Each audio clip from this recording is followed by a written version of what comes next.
Okay, in this video we are looking at moments calculations and gears.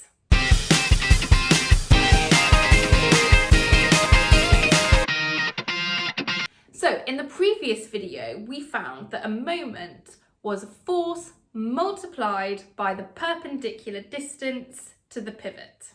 In this video we are going to go through a calculation of moments.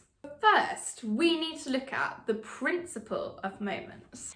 This states that the sum of the clockwise moments is equal to the sum of the anti-clockwise moments. And this is for a system that is in equilibrium. An example of a system in equilibrium would be a seesaw here, which is completely horizontal because this person is providing the same moment as this person. So let's have a look at the following example.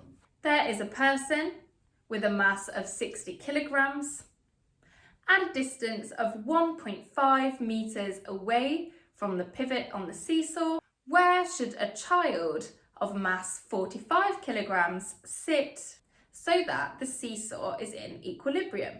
Okay, firstly, I'm going to turn all of those words into a picture, which looks like this. Now, we're going to need to use our principle of moments. Sum of the clockwise moments equals the sum of the anti-clockwise moment. So first thing to do is to calculate the sum of the clockwise moments. Now, in this scenario, there's only one thing providing this clockwise moment, and that is the adult sat on the seesaw.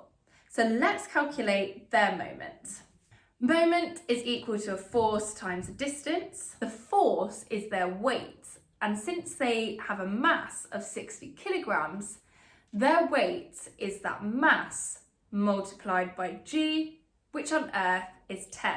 If you're unsure about how to calculate weight, check out that video first before returning to this one. So we are going to multiply that force by the distance between them and the pivot, and that is 1.5, and that gives us 900 Newton meters. Okay, so that was our sum of the clockwise moments, and that needs to be equal to the sum of our anti-clockwise moments. And the sum of our anti-clockwise moment is, well, we only have one thing providing our anti-clockwise moment, and that is the child, and we need to decide where they're going to sit. So 900, the moment that needs to be provided by the child, is equal to the force multiplied by the distance, and the force is going to be their weight.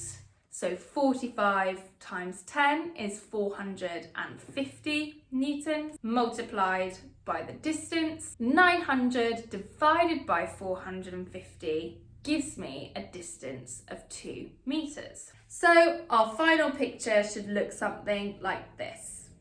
Since our child weighs less than our adult, that is why they need to sit further away from the pivot to provide the same moment as our adult. For further, more complicated moment examples, check out our revision course in the description below. Now, an application of moments is, of course, gears.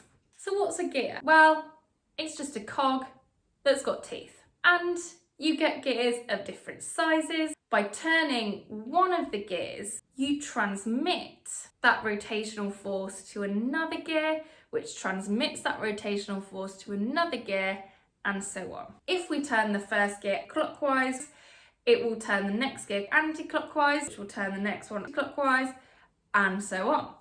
And if you have a small gear and apply a force to it, that will produce a small moment. As that transmits that rotational force to a larger gear, that will provide a large moment because the distance to the centre of the gear is larger.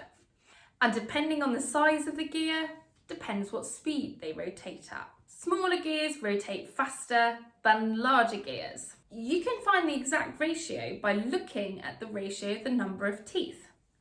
Let's say you have two gears, one with 4 teeth and one with 16 teeth. Those teeth are in a ratio 16 to 4, or if I simplify that, 4 to 1.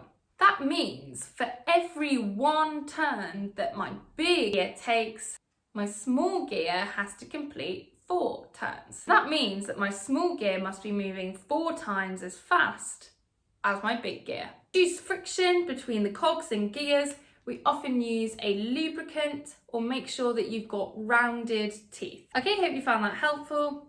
Please do download the notes for those worked examples. If you like the video, give us a like and subscribe. Thanks for watching.